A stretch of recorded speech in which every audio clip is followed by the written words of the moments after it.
하나님의 은혜가 함께 하시기를 기원합니다. 여러분, 예수님을 믿고 하나님의 자녀로 사는 게 뭘까? 그런 생각을 평생 하지요. 정말 예수 믿으면서 우리 평생 그런 생각합니다. 많은 분들이 이제 하나님을 믿으면 복을 받는다. 복을 받으면 가정도 잘 되고 모든 게 형통하다. 뭐 그런 생각도 합니다. 또 실제로 하나님께서는 그런 이들에게 하나님께서 준비하신 복을 주시는 분이라고 믿습니다. 그래서 우리 그런 걸 기대하기도 하고 또 하나님의 능력을 경험할 때도 많이 있습니다. 여러분, 제가 이렇게 사지가 멀쩡하게 지금 여기 서 있지 않습니까? 그렇지만은 저도 지금까지 살면서 어려운 고비들도 많이 있었습니다.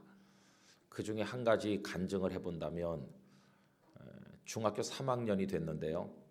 제가 서울에 다니던 그 모교회가 제법 큰 편에 속하는 교회였습니다. 중등부 학생이 수백 명 됐습니다. 근데 제가 이제 장로의 아들로서 중등부 회장이 됐습니다. 그래서 4월 5일 날이면 식목일이어서 학교에 가지 않는 날인데 그날 교회에서 중등부 행사가 있었습니다. 아침에 깨서 교회 가려고 하니까 막 열이 펄펄 나면서 몸이 얼마나 무겁든지 머리끝부터 발끝까지 쑤시고 아파서 견딜 수가 없었는데 그래도 회장의 사명감 때문에 억지로 갔습니다. 억지로 막 얼굴이 화끈화끈 달아오르는데 갔지요. 도저히 못 견뎌서 11시쯤까지 있었는지 한 2시간 버티고 있다가 이제 다시 집으로 돌아왔습니다. 그리고는 오후 내내 앓다가 4월 6일 아침이 됐습니다. 4월 6일 아침에 제가 학교를 가기 위해서 어머니가 학교는 가야 되지 않겠느냐 이렇게 흔들어 깨우는데 그러면서 일어나서 여기 냉수 한 그릇 마시고 정신 차려서 학교 가야지 열은 좀 내렸니? 이제 뭐 이러는데 제가 물을 이렇게 받아서 마시니까요. 물이 입으로 들어가야 되는데 물이 그냥 옷으로 다 쏟아졌습니다. 그리고 뭐라고 말을 하려고 그러니까 이 말이 잘 나오지 않고 혀가 잘 돌아가지 않는 것이었습니다. 놀래서 저희 어머니가 너 왜 그러냐? 보니까 여러분 와사풍이라고 아시죠? 얼굴 이렇게 돌아가는 거. 그런 식으로 얼굴은 돌아가 있고 몸도 이렇게 굳어가지고 이상하게 돼 이 몸이 상체가. 여러분 그날부터 저의 고통이 시작이 됐습니다. 그래서 그 서울의 서울대학병원, 세브란스병원 그 당시 서울에서 유명하다는 병원들을 순례하기 시작했습니다. 그 병원 순례가 4월, 5월, 6월, 7월 계속 되는 거죠. 그러나 병원에서는 이제 중학교 3학년 아이가 무슨 중풍이 온 것도 아니고 무슨 혈압이 높은 것도 아니고 도대체 제가 왜 그런 병을 앓게 됐는지 원인도 알지 못하고 병명도 알지 못했습니다. 병원에 가면 그저 안정제 같은 주사 놔주고 그다음에 이렇게 마사지 해주고 그리고 한다는 말씀이 마음을 편안하게 먹으라는 겁니다. 여러분 그 와중에서 마음이 편안하게 먹어지겠어요? 마음을 편안하게 먹고 몸에 좋은 거 많이 먹으라고. 그러면서 하는 말이 스트레스 받지 말라는 겁니다. 근데 여러분 그때는 고등학교를 추첨해서 가던 때가 아니고 자기가 가고 싶은 고등학교를 지원해서 가던 옛날 방식 때였습니다. 그러니까 막 밤잠을 안 자고 중학교 3학년 공부해가지고 세칭 명문 고등학교에 들어가야 대학도 좋은 데 간다 이럴 때 아니겠습니까?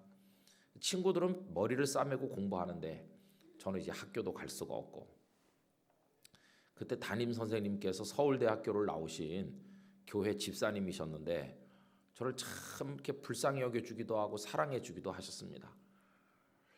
그러면서 고통의 시간을 보낸 것이죠. 참 어려운 시간 많이 보냈어요. 그러다가 여러분 이제 여름이 지나가니까 이제 학교 같은 데 대한 생각은 다 사라졌습니다. 학교 그런 건 관심사가 아니에요. 그 전에는 빨리 나서 학교에 가야지 이랬는데 학교 같은 건 아무 관심도 없어지고 하나님 그저 나 말 제대로 할 수 있고 제대로 밥 떠먹을 수 있고 이거 좀 굳어진 거 좀 풀리게 해주세요. 다른 거 아무것도 바라지 않겠습니다. 그때는 마치 그것이 제 일생의 마지막 소원이라도 되는 것처럼 요것만 해주시면 절대 다른 거 내가 요구하지 않겠다는 식으로 했어요. 여러분 그게 사실은 뻥이죠, 그죠? 한 가지 허락해 주시면 그다음 또 기도할 게 생기지 뭐 그게 마지막 기도가 되겠습니까? 어쨌든 그때는 그랬어요. 한 9월 달쯤 되니까요. 완전히 이제 자포자기 되는 거예요. 나는 이렇게 그냥 이상하게 돼서 살다 죽는구나. 완전한 절망에 빠지게 됐습니다. 근데 한 9월쯤 되니까 이제 주변에서 기도 많이 하는 분들한테 가서 기도받으라고. 그래서 혹시 여러분들 아시는지 모르겠습니다. 서울에 그 유명한 신유의 능력이 있어서 병든 사람 안수기도 해준다는 분들이 계셨는데 혹시 변계량 권사님이라고 아세요? 변권사 병권사 옛날에 그랬어요. 그다음에 현신의 권사님이라고 아세요? 그분들 하는데 매 자주 갔습니다. 가면 사람이 어마어마하게 모였는데 하얀 모자에 하얀 옷을 입고 권사님들이 나와서 예배 끝나고 나면 소위 안찰기도 한다고 그러죠. 그리고 이제 그 권사님들이 자리 잡고 앉아요. 그럼 이제 한 사람씩 줄 서가지고 쫙 앉은뱅이 같이 앉아가지고 있다가 이렇게 땡기면서 앞으로 나오는 겁니다.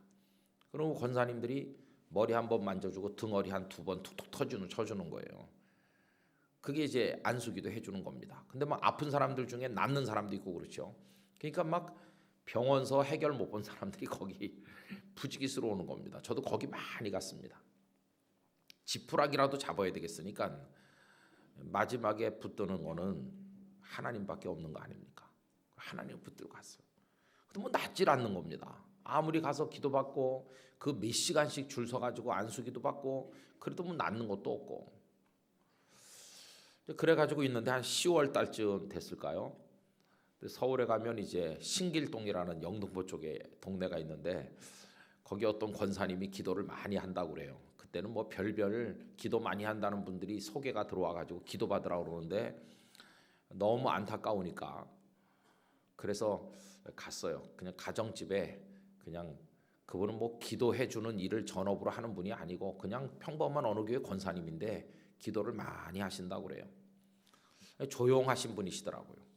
그래 가서 그분 집에서 그저 가정 예배 드리듯이 같이 앉아서 이렇게 찬송가 부르고 기도하고 뭐 이렇게 하는 거예요. 예배 끝난 다음에 그 권사님이 저한테 한마디 툭 던지기를 너 말이야 목사 되는 게 어떻겠니? 그러면서 이제부터 기도할 때 하나님 저를 고쳐주시면 제가 목사 되겠습니다. 이렇게 기도하는 게 어떻겠느냐고. 그래서 그 다음 날부터 제가 하나님과 협상에 들어갔습니다. 고쳐주시면 목사 되려고 그러는데 어떻게 생각하십니까? 내 목사 되면 하나님께 이만큼이라도 도움이 될지도 모르는데 내가 이렇게 바보같이 돼서 죽으면 하나님께 도움되는 게 뭐 있겠습니까? 아무리 생각해도 덕은 하나님이 보는 것 같은데 한번 협상해 봅시다. 그래갖고 저를 고쳐주시면 목사 되겠다고 이제. 물론 그 전에도 제가 요만했을 때도요 철없을 때 목사 된다는 소리 많이 했습니다. 또 교인들도 교회 마당에서 보면 불러가지고 운성아 너는 커서 목사 되라. 넌 생긴 것도 어쩜 목사같이 생겼냐. 그러면서 하도 목사 되라고 쓰다듬어갖고 다 달아버리고 그래. 근데 그때는 이제 심각한 거죠. 심각해. 진짜 요만한 애들이 지나가는 말로 하는 게 아니라 진짜 저를 고쳐주시면 목사 되겠다고. 그래서 11월 달쯤 됐습니다. 그게 4월 달부터 지금 11월까지 지금 벌써 7달 지난 거 아닙니까? 그 중간에 5월 달쯤 돼가지고 졸업 앨범을 만들기 위해서 단체로 이제 개인 사진도 찍고 단체 사진도 찍고 이렇게 하는데 그 졸업 앨범에 찍힌 사진이 이게 몸이 이상하게 된 그 사진이 지금도 졸업 앨범에 여기 퉁퉁 분 그런 사진이 남아 있죠. 그 졸업 앨범을 가끔 꺼내서 보면 아 내가 옛날에 말도 제대로 못하고 그럴 때가 있었구나. 그게 옛날 모습이죠. 근데 어떤 분이 저한테 말했습니다. 그 능력 있는 목사님이 한 사람 나타났는데 가보라고. 거기가 어디냐 하면은 서대문 로타리에 가면 조용기라는 젊은 목사님이 있는데 능력이 대단하다고. 수요일 날 저녁에 환자들을 위해 기도해 준다는 겁니다. 그래가지고 이제 병원은 안 다닌 지가 벌써 몇 달 된 거니까 8월 달 이후로는 병원을 이제 갈 필요가 없으니까 안 다닌 거고요. 야간천 먹은 것도 없고 뭐 그냥 완전히 이제 포기 상태로 있는 거죠. 그래서 이제 11월 달쯤 그 수요 예배 순복음교회 그 수요 예배 여의도 순복음교회가 여의도로 가기 전에 서대문에 있었습니다.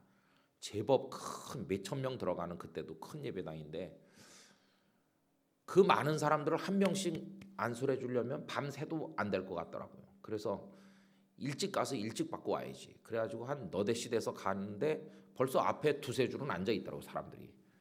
야, 징그럽게 일찍 왔네 이 사람들은. 그래갖고 한 서너 번째 줄에 이렇게 앉았어요. 어머니 아버지 제 양쪽에 앉고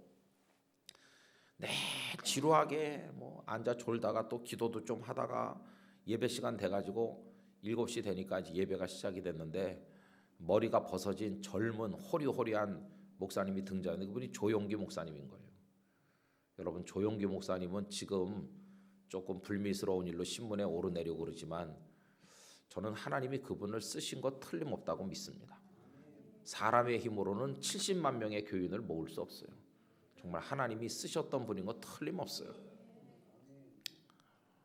그래서 설교를 이제 한 30분 하고 뭐 그냥 평범한 예배 우리 본래 드리던 거가 다른 게 하나도 없더라고요. 언제 안수기도를 해준다는 거지? 이렇게 생각하는데 안수기도를 해주는 게 아니었습니다. 그 목사님께서 이제 설교 끝나고 기도가 끝난 다음에 자 이제 아픈 사람 위해 기도하겠습니다. 그러면서 아픈 사람 다 그 자리에 일어나라 이렇게 하는 그분 특유의 방법이 있지 않습니까? 그럼 저는 이제 드문드문 이렇게 사람들이 일어날 줄로 알았어요. 그랬더니 웬걸 안 일어나는 사람이 없는 거예요. 다 일어나 다.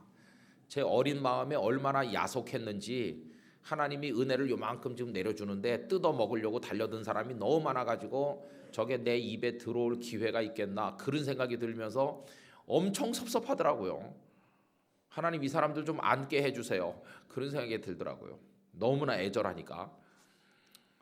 근데 어쨌든 그 많은 사람이 일어나고 그 목사님이 자기 아픈데 손을 대라고 그래 저는 막 이렇게 얼굴에 손을 대고 어머니 아버지는 제 이렇게 몸에 손을 대고 그 목사님이 이제 잠깐 기도했어요. 그리고 다 앉으라고 그래서 또 앉았죠. 그랬더니 그 목사님 말씀이 지금 기도하는 중에 주님의 감동이 내게 왔다. 여러분 그게 다른 사람하고 다른 점이에요.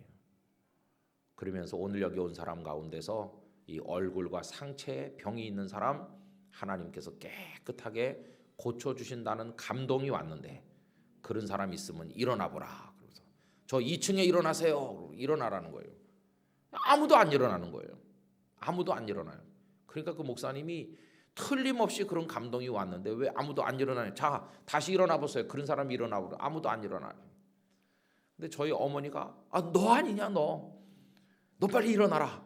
그래갖고 제가 이제 엉거주춤 앞에 일어났어요. 여러분 옛날에는 까만 교복에 호크 이렇게 채우던 옛날 교복 안 있습니까? 그 이렇게 3자 새겨진 중학교 3학년 그 교복 입고 가서 이렇게 앉아 있는데 여기 학생이 하나 일어났다는 거예요. 그러면서 여기 학생이 한 명 일어났는데 우리 뜨거운 박수를 쳐주자. 그래갖고 그날 일어난 사람이 그 수천 명 중에 저 한 명 일어났어요. 저 혼자. 그날 하나님은 저 한 사람을 위한 잔치를 준비하시고 그 나머지 사람 다 엑스트라로 동원하신 겁니다. 그날은 저를 위한 날이었어요.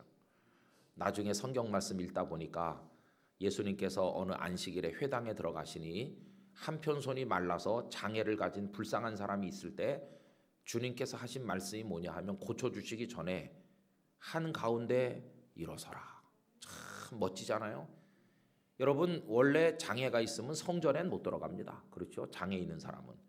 회당에는 들어올 수 있는데 성전하고는 다르니까요.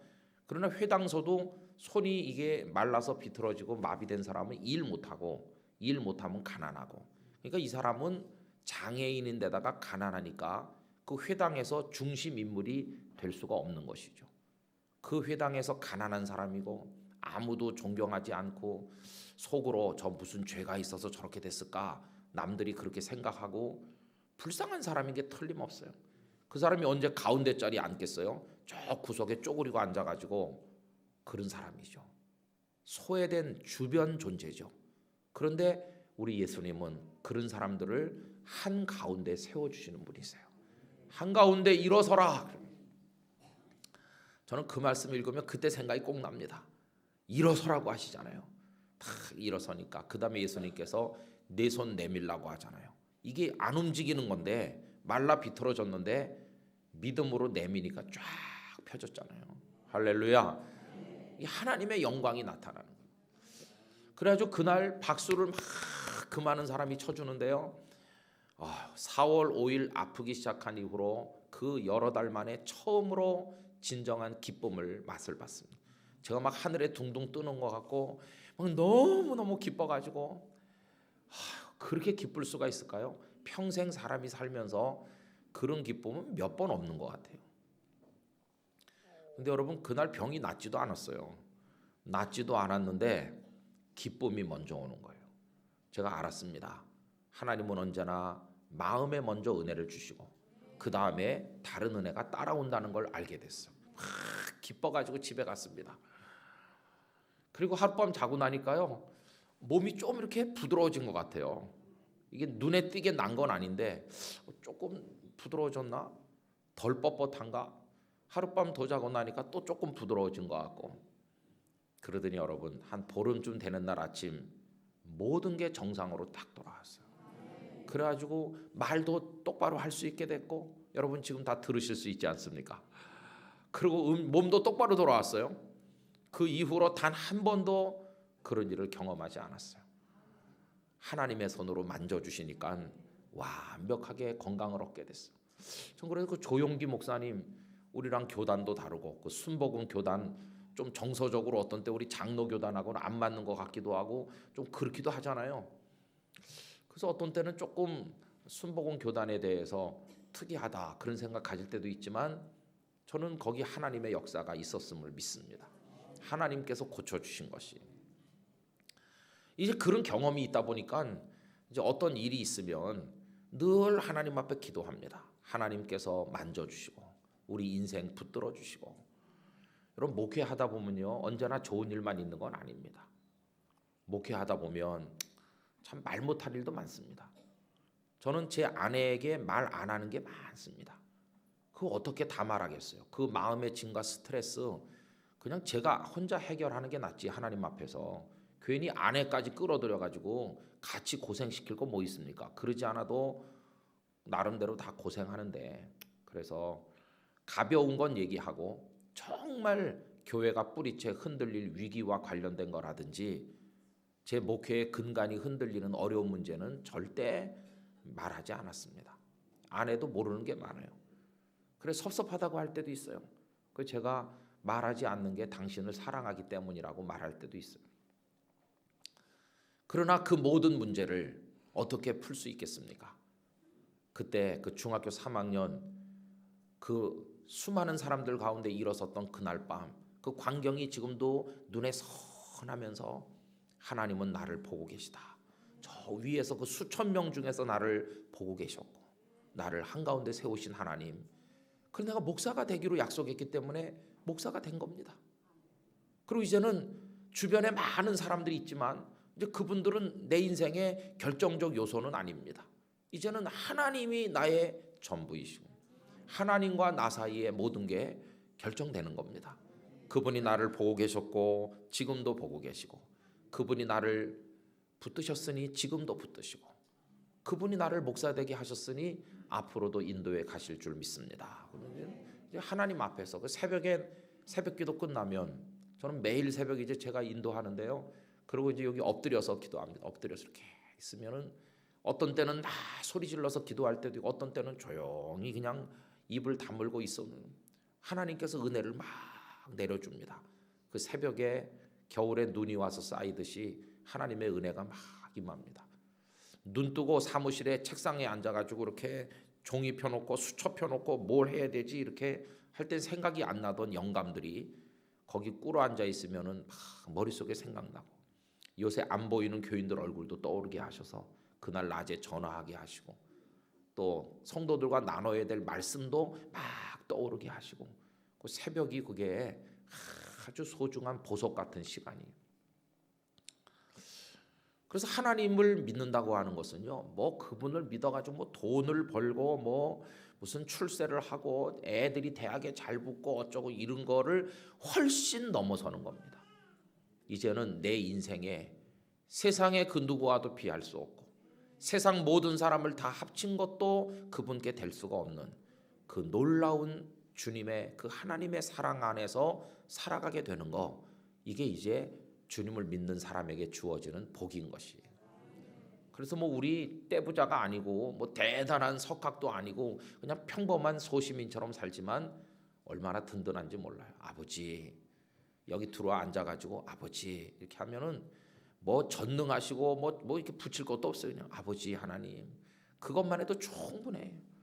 아버지 그렇게 하고 예배당 안에 앉아 있으면요 그냥 하나님께서 그래 내가 너 다 알고 있지. 내가 너를 얼마나 사랑하는지 아느냐.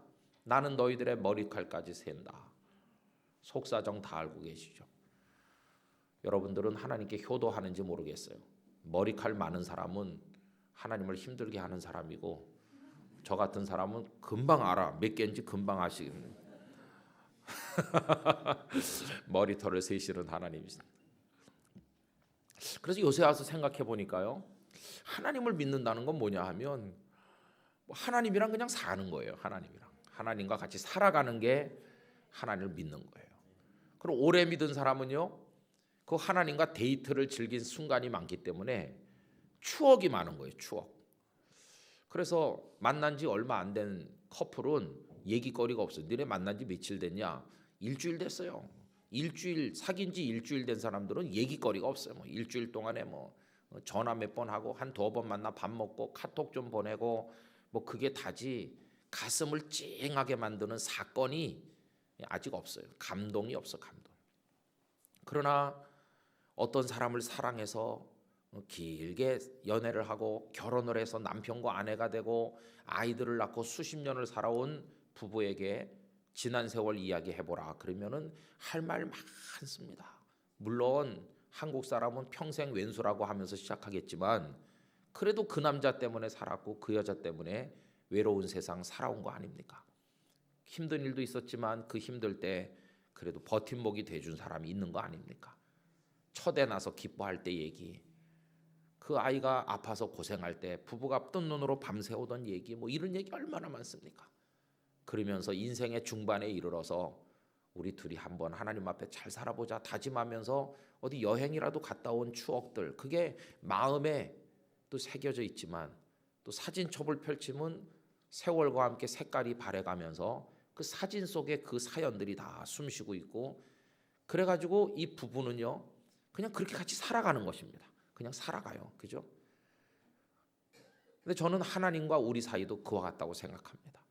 요만했을 때 엄마 손잡고 따라간 교회, 그때는 뭐 하나님이 누군지도 잘 알지도 못하고 주일학교 선생님이 성경 말씀 외우라고 그러면 그냥 달달달달 기계처럼 외운 게 전부 다고, 배웠던 찬송가 엄마 아빠 앞에서 불러보면서 율동하고 뭐 잘했다고 칭찬받으면 기분 좋고, 성탄절에 가서 뭐 노래하고 연극하고 뭐 그러면서 커가지고 어느 순간인가 학생 때든 청년 때든 인생의 어려운 문제 부딪혔을 때 하나님을 제대로 탁 만나는 순간이 와요. 아, 내 하나님이시구나. 여러분, 야곱도 마찬가지입니다. 아브라함이 175세까지 사셨습니다. 그러면 이삭이 에서와 야곱 쌍둥이 아들을 낳을 때가 나이가 몇 살입니까?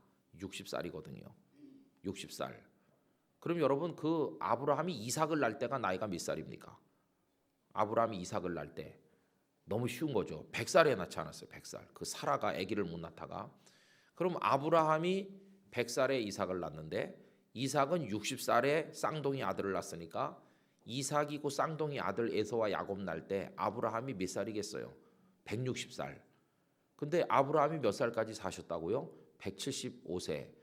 그럼 여러분, 우리가 그냥 무시하기 쉬운데 에서하고 야곱이 태어나서 15년 될 때까지, 15살 될 때까지 아브라함이 멀쩡하게 살아계신 거예요.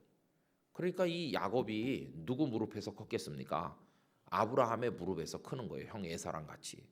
그러니까 이 아브라함이 아들 이삭이 뒤늦게 늦게 그 며느리 리브가가 아기를 낳아가지고 쌍둥이를 낳으니 얼마나 기뻤겠어요. 늙어 꼬부라진 아브라함이 이 두 손주를 앞에다 놓고 말이죠, 안아주고 그냥 사랑하면서 무슨 얘기 해줬겠습니까? 아브라함이 갈대아 우르 옛날 이 하레비가 살던 동네 얘기 해줄까? 하란 얘기를 해줄까? 뭐 그런 얘기 했겠습니까? 아브라함의 가슴에 사무치는 얘기는 하나님과 살아온 얘기 아니에요. 하나님과 살아온 얘기. 이 하레비가 75세 여기 가나안 땅에 내려왔다는 얘기부터 네 애비를 못 낳아가지고 얼마나 애태웠는데 100살 됐을 때 하나님께서 네 할머니한테 애기 낳게 하셔서 네 아버지가 태어났다는 얘기며 이래가지고 이제 쭉 얘기했을 거 아니겠어요. 그러니까 이 어린 야곱은요 할아버지 이야기를 통해서 하나님을 배우는 겁니다. 그 다음에 아버지 이삭을 통해서 또 하나님을 배우는 겁니다. 또 아버지 이삭이 쌍둥이 아들을 앉혀놓고 무슨 얘기했겠어요? 아마 이런 얘기 했겠죠. 네 엄마를 내가 어떻게 만난 줄 아느냐? 네 엄마랑 내가 만날 때 너희 할아버지가 지독해가지고 나보고 가지도 말라고 그랬다. 나도 가서 결혼할 여자 얼굴 직접 보고 싶은데 할아버지가 우리 집에 그 나이 많은 그때 늙은 종이 있었는데 그 종을 보내가지고 내 아내감을 구해오라고 해서 구해온 게 지금 너희 엄마야. 그러면서 그 종이 와가지고 운물가에 얘기 여러분 아시잖아요. 짐승들을 무릎 꿇려놓고 여기 이제 처녀들이 누구든지 하여튼 물 길러 나오면 내가 물 달라 그래갖고 짐승에게도 물을 주는 사람은 하나님이 보낸 사람인 줄로 알겠습니다 하고 그 늙은 종이 고개 들자마자 너희 엄마가 물동이이고 나왔다.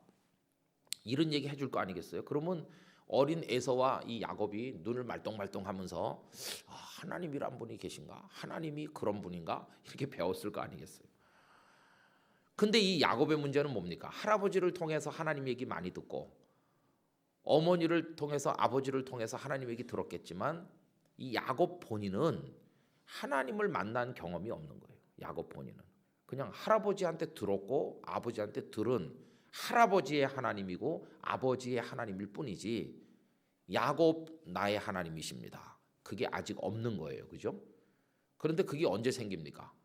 형 에서를 피해서 외삼촌 라반의 집으로 도망가려고 가다가 어느 들판에서 노숙하게 됐는데 그 빈 들판에 돌을 하나 갖다 베개를 하고 잠들지 않았어요. 아무도 없는 곳에 홀로 버려진 것처럼 세상으로부터 잊혀진 자처럼 그렇게 하고 있을 때 여러분 하나님께서 그에게 찾아오시지 않았습니까? 어거스틴은 그의 고백록 속에 참회록 속에서 이 장면을 멋지게 설명하고 있습니다. 거기 보면 창세기 28장에 하늘에서부터 사다리가 쫙 내려오잖아요. 야곱이 꿈에 보니까 어거스틴은 이렇게 질문합니다. 왜 사다리가 내려오는가? 그 이유는 간단하다. 위에 계신 하나님께 우리 인간들은 올라갈 방법이 없다. 우리가 사다리를 만들어 하늘까지 닿도록 사다리를 세울 수 없기 때문에 하나님께서 사다리를 내려보내주는 거다. 이 사다리는 은혜라고 부른다. 그러면서 각양 좋은 것들은 어쩐 여기도 말씀드린 것처럼 위로부터 내려오는 거다. 은혜가 위로부터 내려와 우리가 살게 된다. 은혜라고 얘기하거든요. 그 다음에 사다리가 내려온 다음에 사다리만 내려보내 주신 게 아니죠. 하나님의 사자가 내리락 오르락 하면서 야곱을 지키잖아요. 왜 하나님께서는 야곱아 사다리는 내가 보내줬으니까 이제 네가 한 계단씩 밟고 올라와라 이렇게 안 하고 하나님의 사자들을 내려보내시는가? 사람의 힘으로는 사다리를 내려보내줘도 그 밟고 하나님께 도착할 수 있는 사람이 없기 때문에 하나님의 사자들을 내려보내서 지켜주신다. 그게 은혜다 이렇게 설명하고 있죠. 그래서 그날 밤에 야곱이 깨달은 게 뭡니까? 지금 하나님은 할아버지 아브라함의 하나님이고 아버지 이삭의 하나님이고 자신의 하나님인 줄은 모르고 있었는데 그날 밤 할아버지도 안 계시고 아버지도 안 계신 거기서 자기 혼자 있는 거기서 하나님을 만난 거 아니에요. 아침에 깨서 일어나서 그가 베개하였던 돌을 세우고 기름을 붓고 이름을 뭐라고 부르냐 하면은 벳엘 이렇게 부르죠. 벳엘. 벳은 집이라는 뜻이고 엘은 하나님이니까 여기 하나님의 집이라는 거예요. 하나님의 집. 여러분 집은 어떤 곳입니까? 그분이 머무는 곳이 집이죠. 그럼 여기가 벳엘이라는 것은 여기가 하나님이 머무시는 곳이라는 거예요. 거기 뭐가 있습니까? 성전이 있습니까? 거기 뭐가 아무것도 없는 빈 들판인데 하나님은 거기 계시다. 그럼 왜 하나님이 그날 거기 계십니까? 사실은 하나님 우주 공간에 안 계신 곳이 없는 분이신데 야곱이 느끼기에는 우주 공간 어디나 무소부재하게 다 계신 하나님이시지만 그 하나님이 특별하게 느껴지는 겁니다. 그날 밤 나와 같이 계시다는 게 강하게 다가오는 겁니다. 그래서 거길 하나님의 집 베델이라고 부르는 겁니다. 그럼 하나님께서 그에게 그런 감동을 느끼게 하신 이유는 뭐냐 하면은 이유가 딱 하나입니다. 거기 경치가 좋고 좋은 곳이기 때문에 그런 것이 아니라 거기 하나님께서 사랑하시는 사람이 누워 있기 때문에, 그래서 하나님 오신 겁니다. 그럼 이제 야곱이 일어나 가지고 보따리 싸 가지고 여행을 가잖아요. 외삼촌 집으로 계속 가잖아요. 그럼 하나님은 계속 베델에만 남아 계시고 너 혼자 잘 가라 안녕 이렇게 하십니까? 하나님은 또 그와 함께 계속 가시는 겁니다. 하나님을 만난 이후에 야곱의 삶은 뭐냐 하면, 그가 하나님께 잘할 때도 있고 잘 못할 때도 있고 꾸지람을 받을 때도 있고 어려운 시련 만날 때도 있고 우여곡절이 많은데, 어쨌든 간 하나님은 계속 야곱과 함께 지나시는 거예요. 외삼촌 집에 갔을 때도 하나님 함께 하시고, 외삼촌 집에서 떠날 때도 라반의 마음에 야곱을 건드리지 말아라 이렇게 하면서 야곱을 보호하시고, 약복강 나루터에 와서 형님 에서를 만나야 될 큰 난제를 앞에 두고 밤새 눈물로 부르짖고 씨름할 때도 하나님은 거기서 은혜를 주셔서 내 이름을 야곱이라 하지 말고 이스라엘이라 하라. 그의 마음이 흐트러져서 서원했던 대로 제대로 하려면 베델에 올라가서 제단을 쌓아야 되는데 하나님께 대한 서약 같은 거 다 까먹고 숫곳에다가 우리간 짓고 살다가 세겜에 가서는 아예 땅 사고 눌러 앉아 살으려고 하다가 그 딸이 나가 겁탈당하는 위기를 만나고, 아들들은 복수한다고 사람을 죽이는 살인자가 되고, 그 집안이 풍지박산 날 위기를 만났을 때 하나님께서는 또 옆에서 지켜보시다가 이 답답한 녀석 하면서 너 빨리 베델로 올라가라 가르쳐 주시고 인도하시고, 베델에 가서 또 엎드려 하나님 앞에 경배하고, 이런 우여곡절 속에 하나님께서는 야곱과 함께 늘 같이 계셨어요. 그 나중에 나이 많은 늙은 야곱이 147세에 애굽에 오셔서 요셉의 품 안에서 숨을 거둘 때 그 직전에 유언같이 남긴 말씀이 창세기 48장 15절 16절에 나오는데, 뭐라고 야곱이 얘기합니까? 내가 태어날 때로부터 여기까지 내가 숨을 거두려고 하는 지금 이 순간까지 나를 길러주시고 환난에서 나를 지켜주신 하나님이라고 얘기하는 거예요.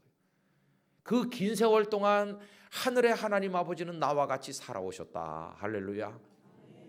그게 그의 믿음인 것이. 믿음 생활, 신앙 생활이 뭐냐? 그냥 하나님과 함께 사는 거예요. 하나님과 함께. 여러분 집에 가면요 걱정 근심이 많습니다. 누구네 집이나. 그러니까 사람들은 그걸 좋을 때는 가정이라고 부르지만 속이 좀 뒤틀릴 땐 집구석이라고 부르는 겁니다. 이놈의 집구석은 왜 이래? 근데 누구네 집구석이나 다 그런 게 있는 겁니다. 어떤 때는 우리 가정이 천국 같고 그 여자가 제일 착한 여자 같고 우리 애들이 제일 사랑스러운 토끼 같고, 그러다가 어떤 때는요 그 여자 때문에 인생 망친 것 같고 그놈만 안 태어났으면 내 팔자가 이렇지 않을 텐데 이렇고, 그게 요거 종이 앞뒤 차이입니다. 그런데 그런 우여곡절 속에 살지만 하나님 아버지께서도 거의 같이 계신 거예요. 이놈아 정신 차려라, 힘내라. 그래도 네 색시만한 사람 없다 이렇게 하면서, 네 놈은 뭐 잘난 줄 아느냐 이렇게 또 깨닫게도 해주시고, 그래가지고 하나님의 꾸지람도 받고 위로도 받고, 주일날 와서 예배 시간에 앉으면 흐르는 게 눈물밖에 없고 하나님 감사해요 그러면서 살아가는 겁니다. 그리고 그 하나님은 우리가 외롭고 힘들 때 부르려고 보면 언제나 대기 중에 계신 분이세요. 24시 대기하고 계신 분이 하나님이세요. 친구는요 급해서 전화해도 미안해 지금 내가 도저히 바빠서 안 되겠어. 그렇지만 하나님은 바빠서 안 되겠다고 말씀하는 적도 없으시고 딴 데 가서 알아보라고 하지도 않으세요. 언제나 우리의 기도에 응답하시는 아버지 하나님이세요. 그래서 그 하나님 붙들고 목사님들은 목사님들대로, 장로님들은 장로님들대로 다 우리 그렇게 걸어가는 겁니다. 이 험난한 광야 같은 세월. 그렇게 하나님과 같이 걷다 보면 어느 날 그 삶이 끝나는 날이 오는 거예요. 여러분 모든 순간이 다 그렇죠. 그래서 오래 믿은 분은 마치 오래 사귀고 오래 평생 같이 한 사람처럼 할 얘기가 많은 겁니다. 할 얘기가. 나 하나님과 데이트를 시작한 지가 70년이다. 이렇게 그동안에 많은 하나님을 만난 은혜의 체험이 있는 거 아니겠어요? 근데 여러분 그 은혜의 체험은 100이면 100사람이 다 똑같은 게 아닙니다. 그 100사람이 성격도 다르고 살아온 환경도 어려움의 종류도 다 다르기 때문에 각자에게 내려주시는 하나님의 은혜는 제각기 다 다른 것입니다. 그래서 하나님의 은혜는 맞춤형 은혜인 것입니다. 저 사람이 저런 복을 받았으니까 나도 저런 복을 받아야지 이렇게 생각하는 건 어리석은 겁니다. 하나님은 다 보시고 그에게는 그게 맞고 너에게는 이게 맞다 이렇게 주시는 겁니다. 목사님들도 다 그런 것 같아요. 어떤 분은 아주 리더십이 있어서 너는 한국교회 전부를 위해서 일해야 되겠다. 그래갖고 서울 한복판에 이렇게 하는 사람도 있고 너는 한 사람 한 사람을 상담하고 돌보는데 달란트가 있으니 여기 문제 많은 교회 가서 그 문제 많은 교인들을 도와드려라. 이래갖고 또 보내기도 하시고 다 알아서 이렇게 하시는 거예요. 하나님 왜 나는 돈을 안 줍니까? 여러분 돈 안 주니까 그나마 버티고 붙어있지 돈 줬으면 예배당 등지고 떠났을 사람 부지기수로 많습니다. 하나님 왜 맨날 나는 골골하고 아픕니까? 골골하니까 나와서 하나님 앞에 붙어있지. 건강해 보세요. 하나님 버리고 갈 사람이 숱하게 많다니까요. 전 이렇게 생각합니다.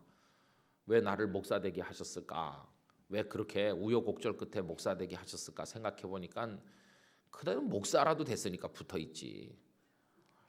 여러분 교인들이 예수님을 잘 믿을까요? 목사가 잘 믿을까요?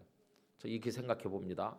목사님들은 주일날 예배드리고 수고했다고 뭐 언제나 쉬는 건 아니지만 그래도 월요일 날은 우리 한국교회에서는 목회자들은 쉬는 날로 돼 있어요. 월요일 날은 쉰다. 어떤 교인들은 월요일 날 전화도 안 합니다. 아유 목사님 쉬는데 이렇게 합니다. 그래도 월요일 날도 뭐 일이 많죠. 또 어떻게 아픈 분이 있는데 안 가겠습니까? 월요일 날도 하지만 그래도 월요일 날은 쉬는 날로 인식이 돼 있어요. 근데 교인들은 월요일 날 쉽니까? 월요일 날 꼭두 새벽까지 출근하시죠. 그 보면은 교인들하고 주일날 그럼 안 나왔습니까? 주일날 나와서 아침부터 저녁 때까지 교회 봉사 다 하고 뭐 수고하고 차량 봉사하고 애쓰고 다 하죠. 어떻게 보면 교인들이 주일날 목사님들보다 더 열심히 하죠. 그러고도 월요일날 또 출근하죠. 누가 더 열심히 믿습니까? 목사보다 교인들이 더 열심히 믿는 것 같아요. 그 다음에 또 중요한 거 하나는요. 교인들은 갖다 바치면서 믿고 목사는 받으면서 믿잖아요. 교회에서 그 사례비 주잖아요. 교회에서 받으면서 믿고 목사는 그렇게 받으면서 하고 교인들은 갖다 바치면서 믿고 누가 잘 믿나? 글쎄요. 그 다음에 왜 나를 목사 되게 했을까? 목사 안 됐으면 11조 꼬박꼬박 냈을까요? 아마 11조 떼먹는 날도 많았을 거예요. 근데 목사 되니까 11조를 못 떼먹습니다. 왜냐하면 교회에서 중계 다 알고 있는데 어떻게 떼먹습니까 그거를. 그러니까 너는 목사 안 됐으면 11조도 떼먹을 놈이고 너는 목사가 안 됐으면 새벽기도 네가 나왔겠냐? 목사 됐기 때문에 막 억지로라도 새벽기도 나오고 런닝쇼스에 와이셔츠 메고라도 나와야 되는 거지. 그래서 여러분 목사 된 게 뭐 대단히 훌륭해서 너밖에 없다 그래갖고 하나님 막 절절하게 애원해가지고 너 목사 안 되면 나는 큰일 난다 이래서 목사 된 게 아니고 불쌍해서 내가 너 목사 되게 해준다 그런 거 아닐까. 교인들이 참 존경스럽습니다. 교인들이. 어쨌든 그래가지고요 하나님의 손에 우린 다 이렇게 붙들려 있는 겁니다. 지금 여러분 지금 하나님의 손에 붙들려 있다는 거 믿습니까? 도망가려고 해보세요. 도망 못 갑니다.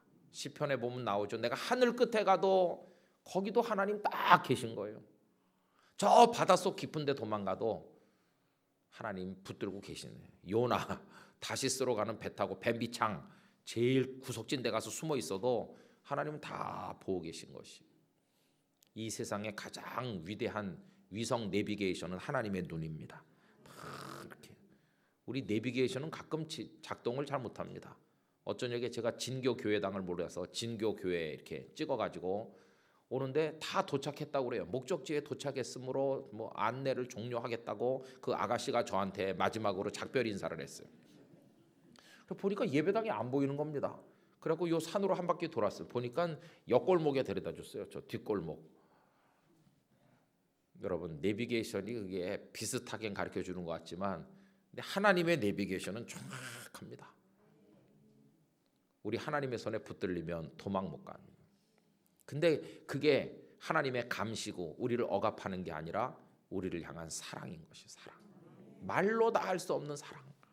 좀 이거 좀 벗어나 봤으면 그게 탕자의 심보입니다. 아버지 간섭도 싫고 아버지 눈앞에서 좀 벗어나 아버지 돈 어차피 돌아가시면 내 거 낼 건데 받아가지고 좀 내 마음대로 이렇게 해가지고 집 나가보니 펑펑 쓰다가 창기와 함께 먹어버리고 흉년 딱 오니까 돼지 쥐염 열매도 먹을 나라도 없잖아요. 여러분, 유대인들은 돼지를 제일 부정한 동물로 생각하거든요. 제일 부정한 동물한테 가서 얻어먹어야 되는 존재는 뭡니까? 가장 밑바닥에 떨어진 거죠. 하나님을 떠나면 그렇게 되고 마는 겁니다. 그런데 이 아들이 깨닫고 아버지 집으로 돌아가자. 아버지의 품 안보다 더 좋은 데가 어디 있나? 가서 품꾼 노릇해도 내 아버지 집이 좋지. 여러분, 하나님의 품 같은 데가 어디 있겠어요? 하나님의 품 안이 좋은 겁니다. 그 하나님은 우리 갈 길을 미리 준비하시고 우리를 인도하시는 겁니다. 우리 인생을 향한 계획을 하나님 가지고 계십니다. 우리에게 향하신 여호와의 계획하심이 놀랍고 놀랍다 놀라우시도다 놀랍고 놀랍다 놀라우시도다. 할렐루야. 여러분, 하나님의 계획이 정말 놀라워요. 제가 몇 년 전에는 머리칼이 훨씬 더 없었습니다. 근데 제가 머리칼이 요새 나고 있습니다. 한 10년 후에는 여러분이 기절해서 뒤로 넘어질지도 모릅니다. 어떤 교인들이 어떻게 머리칼이 나고 있어요? 저 잘 모르겠어요. 여러분, 우리를 향한 하나님의 계획은 놀랍습니다. 그 하나님 우리를 품 안에 안고 인도하시는 거예요. 그 많은 하나님의 인도와 더불어 살아가는 수많은 날들 중에 하루가 오늘인 것이 오늘은 그냥 무의미하고 권태스럽고 짜증나고 오늘 지루한 하루가 또 시작된다 이러는 게 아니라 오늘도 하나님과 데이트를 즐기는 거예요. 그래서 입술 연주도 바르고 예쁘게 하고 그냥 개슴츠레해갖고 눈곱도 안 뜯고 하나님 나 예뻐요 이렇게 하면 안 되고요. 예수 믿는 사람은 좀 깔끔해야 됩니다. 뭐 사치스러울 필요는 없지만 내가 가진 것 중에서는 좀 깔끔하게 이렇게 하고 어디 갖다 놔도 하나님을 믿는 사람답게 말도 반듯하게 하고 그렇게 사는 게 우리 인생의 모습 아니겠습니까? 제가 사실 지금 부산에 와서 우리 교회 목회하는 지가 25년 됐습니다. 그럼 제가 나이가 뭐 은퇴가 곧 다가오나 보다 이렇게 생각하시는데 그렇지 않습니다. 저는 담임 목회를요 너무 일찍 시작했습니다. 안수받고 2년 되니까 담임 목회를 하게 됐어요. 30대 초에. 그러니까 이제 다시 시작해도 되겠다는 생각이 들 만큼 일찍 시작했어요. 제가 부산에 오니까 저보다 더 어린 담임 목사는 없는 것 같이 느껴졌을 정도로 정말 일찍 시작했어요. 근데 저는 신학교에 들어가서 내 기도했습니다. 기숙사에 살면서 가만히 새벽기도 나가 보니까 선배들이 기도하는데 막 어디든지 가오리다 이거 하더라고요. 신학생은 다 저렇게 하는가 보다. 저도 그 기도 따라해서 주님 어디든지 저를 제일 먼저 오라고 하는 곳에 가겠습니다. 그때 막 질릴 정도로 부른 게 부름받아 나서님 어디든지 가오리다 멸시턴데 십자가는 뭐 죄가 지고 가오리다 뜻도 모르고 그게 얼마나 무서운 찬송가인지도 모르고 전 그 이후로 25년 동안 우리 교회에서 단 한 번도 안 불렀습니다. 그거 부르는 사람 전부 하나님께 사기를 치는 겁니다. 멸시천대 십자가는 죄가 지고 가오리다 그러고는 다 여기다 버리고 갑니다. 멸시천대 십자가는 존귀 영광 자기 혼자 다 차지하고 맨날 싸우고 욕심 얼마나 많은지. 참 교인들요 대단히 훌륭해 보일 때도 있고 대단히 쫀쫀해 보일 때도 있는 게 교인입니다. 오래전에 우리 교인들이 이제 서로 대접하고 하는데 어떤 분이 요구르트를 교인들한테 하나씩 다 돌렸어요. 점심 먹고 요구르트를 싸놓고 한 개씩 어느 집사님이 사서 대접하는 겁니다. 그런데 이게 조금 모자라 가지고 늦게 온 사람은 못 먹었어요. 그랬더니 그 밥 퍼주는 분한테 내 나는 요구르트 안 주냐고. 그분이 사서 준 게 거기 딱 떨어졌다고. 물론 먼저 온 사람이 2개 먹은 사람도 누구 있을 거예요. 틀림없이. 그러니까 충분히 샀는데 모자라는 게 누군가 2개도 먹고 3개도 앞에서 먹었겠죠. 어쨌든 뒤에 온 사람 요구르트 못 먹었잖아요. 그랬더니 요구르트 마귀가 역사해가지고요. 왜 나는 차별하느냐 그러면서 다음 주에 교회를 안 온다느니 내가 아니 요구르트가 한 개가 뭐 몇백억 하는 것도 아니고 그 요만한 요구르트 안 먹었다고 뭐 교회를 오느니 안 오느니 내가 오지 말라 그래라 그런 사람을. 그렇게 시시한 사람 오지 말라 그래라. 하나님의 은혜가 뭐 요구르트 하나보다도 못해. 그러면 좀 한심하잖아요 어떤 때는. 그래갖고 이제 또 그 밥 퍼주는 권사님이 말이지. 아, 요구르트 뭐 언제 먹었어? 오늘 안 먹으면 뭐 덧나나? 그랬더니 또 상처받았다고. 뭐 권사님 나한테 막 뭐라 그래, 상처받아가지고. 여러분, 상처도 참 잘 받습니다. 무슨 상처를 그렇게 많이 받는지 몰라요. 뛰어가다 넘어지면 툴툴 털고 빨리 일어나야지.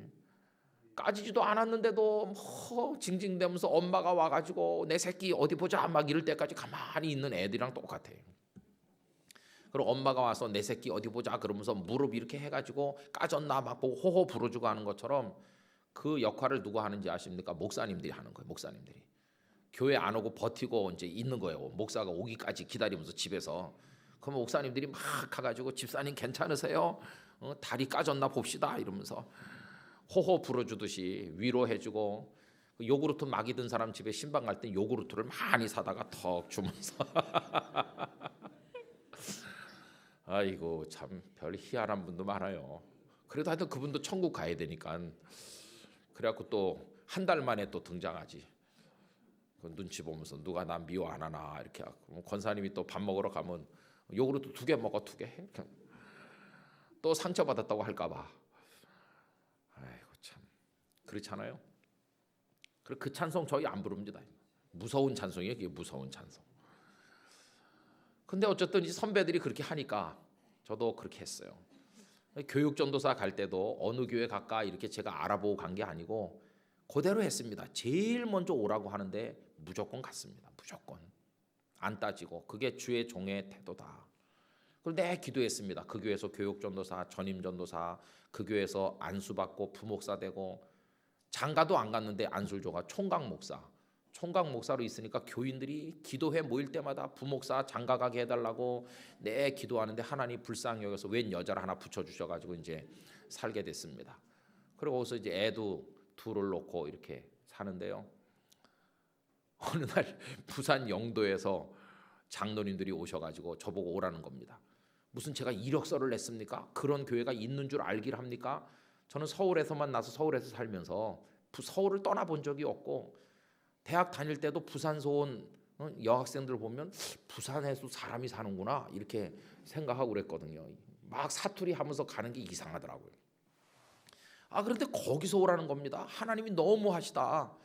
그래도 서울이 아니려면은 서울 주변이라도 돼야지. 여러분, 기도하려면 똑바로 해야 됩니다. 제일 먼저 오라는데 가겠습니다 하고 뒤에 한마디 있는데 그걸 안 해가지고 이렇게 된 거예요. 뒤에 한마디가 서울 안에서, 이 서울 안에서 그걸 안 했더니 하나님이 못 들은 척하고, 그것도 우리나라에서 제일 먼 끝으로. 여러분, 해남이 훨씬 가깝습니다. 해남이 서울서 이쪽이 훨씬 멀잖아요. 그래서 그 다음부터 제가 존경하는 목사님들 찾아다녔습니다. 어떻게 하는 게 좋겠습니까? 그때가 11월 말인데 하여튼 무조건 오라는 겁니다. 저보고 날 언제 봤는데 오라고 합니까? 하여튼 어떻게 알아봤으니까 오라고. 그리고 가서 기다린다는 겁니다. 저는 거절했죠. 저는 못 간다고. 저는 지금 뭐 계획이 많이 있고, 전 나이도 너무 어리고, 뭐 마치 모세가 저는 말도 할 줄 모르고 이 핑계 대는 거랑 똑같죠. 그리고 12월 한 달 가고 1월 달 가고 시간은 계속 가는데 그분들은 매일같이 결정했습니까? 이렇게 전화 오지. 저는 계속 못 간다고 그러죠. 아유, 참 그게 힘든 일이더라고요. 그래서 이제 목사님들 찾아다니면서 상담했습니다. 어떻게 하는 게 좋겠습니까? 그러니까요, 제가 한 10여 명의 목사님들에게 상담했는데 단 한 분도 가라고 하는 분 없었습니다. 부산은 전도도 안 되고 불교세가 세고 바닷가 미신도 많고, 네가 뭐가 모자라서 부산에 가냐? 너 그저 머리칼이 좀 업되는 거 빼놓고는 하나도 모자란 게 없다. 여러분, 무슨 얘기인지 궁금하시죠? 제가요 저희 교단에 신대원 3년 동안요 돈 1원도 안 내고 공부했거든요. 서울 영락교회에서 한경직 목사님 같은 목사를 키우겠다고 저에게 3년 내내 풀 장학금을 주고요, 용돈 주고 밥값 주고 책값 주고 기숙사비 내주고, 저는 돈 내는 날, 등록금 내는 날 가서 김은성인데요 그러면은 남은 돈을 한 보따리 내고 저는 한 보따리 받아가지고 나가거든요. 그렇게 신대원 3년을 행복하게 공부했습니다. 참 하나님 저에게 특별한 걸 해주신 거예요. 그리고 이제 졸업하는 날은 또 저를 앞으로 나오라고 하대요. 나가니까 뭐 이만한 종이도 하나 주고요, 뭘 많이 주대요. 그게 뭔지 여러분 아십니까? 받아보신 분은 아실 텐데 제가 신대원 3년 내내 1등 했거든요. 그리고 수석 졸업하는 겁니다. 제가 여러분 그런 사람입니다.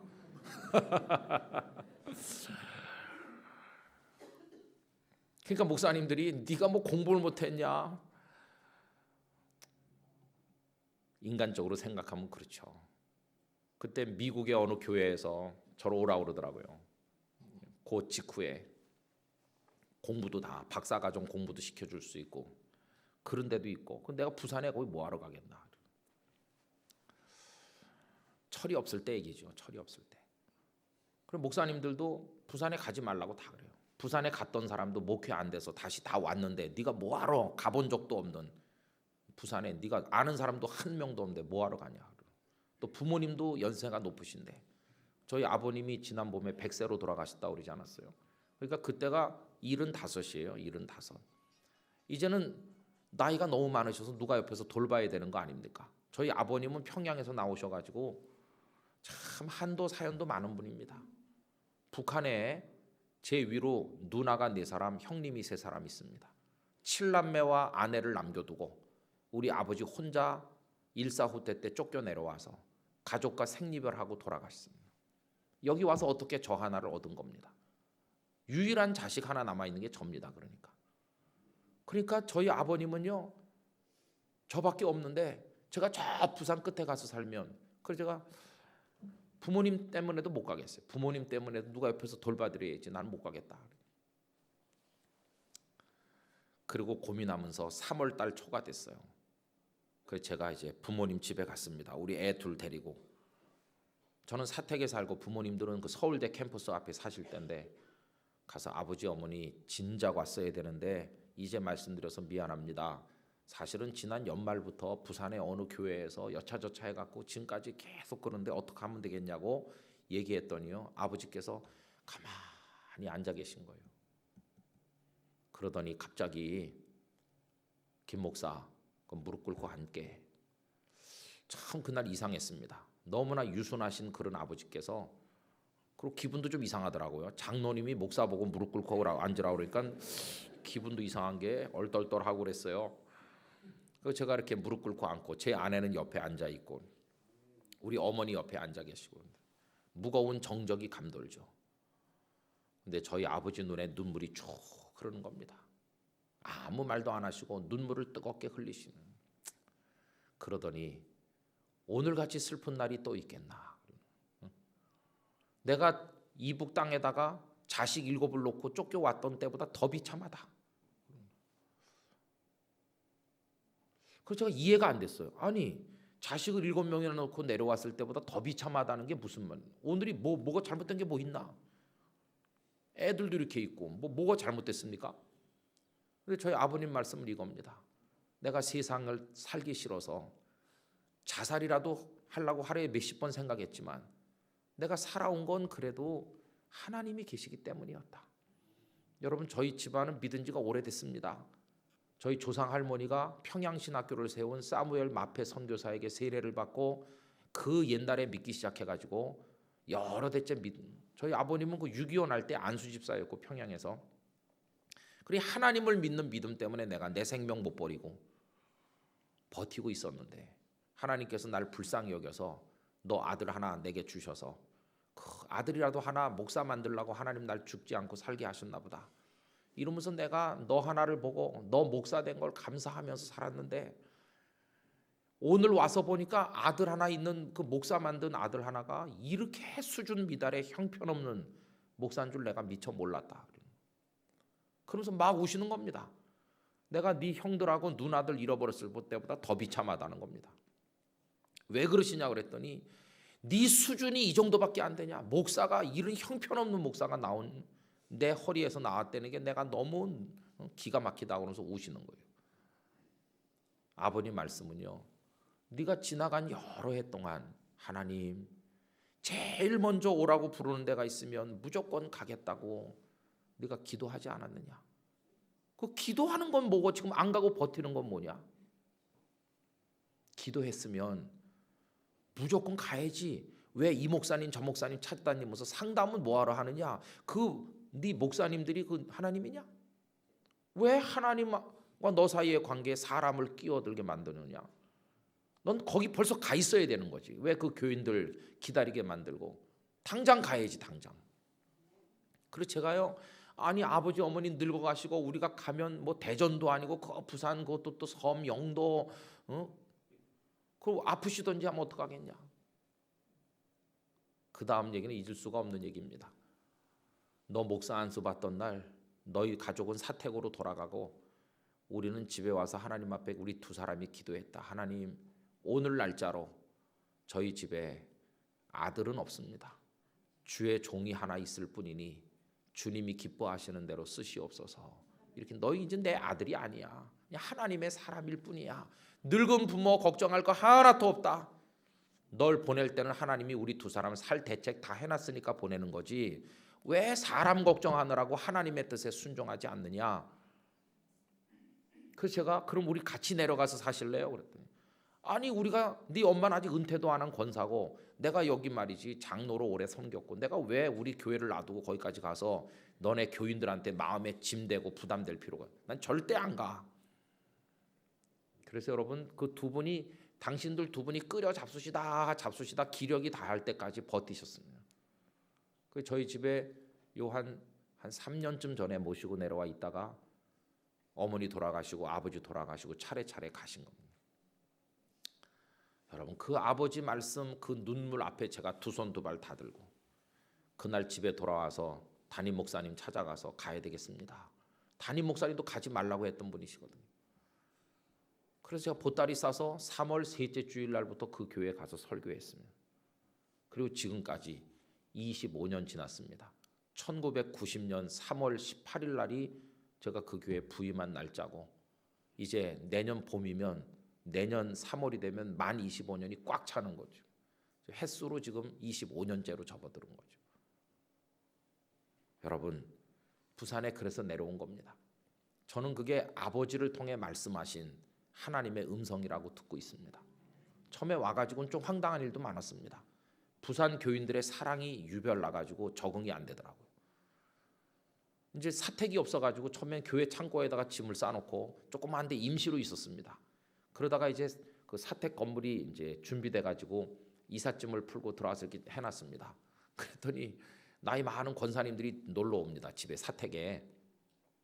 아이고 사모님이 어린애 둘 데리고 그때 딸애가 2살이고 아들 녀석은 태어난 지 한 달 된 걸 데리고 내려왔는데 고생한다고 그러면서 우리가 도와주러 왔다고 그러면서요. 어떻게 사랑을 베푸시냐 하면은 장롱에 있는 거 다 꺼냅니다. 몽땅 다. 냉장고에 있는 것도 다 꺼내고. 그래가지고 요거는 너무 오래 유효 날짜 지난 우리가 가져다 먹겠다고 그러면서 가져가고. 그다음에 또 뭐 그런 식으로 냉장고를 한 절반은 청소해 줍니다. 싹 닦아가지고 깨끗하게 하고 오래 묵은 건 당신들이 대신 잡수시고 돌아가실 건지 다 가져가신. 장롱도요 이렇게 어질러 놓고 어떻게 사느냐고. 아마 사모가 바빠서 그런가 보다. 그래서 옷 다 다시고 이런 옷은 여기다 걸어야지 저기다 걸면 안 된다고 다 걸어주고 제 와이셔츠 다 다려서 걸어놓고 제 런닝셔츠 접어갖고 양말 팬티까지 딱 권사님들 해놓고 갑니다. 그러면서 이제 낡은 옷 있잖아요. 이 낡은 옷을 뭐하러 가지고 있냐 버리라고. 옛날 아파트는 그것을 집어 던지는 데가 있어. 쓰레기통. 요새는 그런 게 없어졌는데 옛날에는 집어 던져 밑으로 떨어집니다. 그 쓰레기가. 그리고 당신들이 보따리 알아서 싸가지고 갖다 던지는 거예요. 제 아내는 말도 못하고 저 버리면 안 되는 저거는 버리면 안 돼. 친정 아버지가 사준 건데 막 갖다 버리네.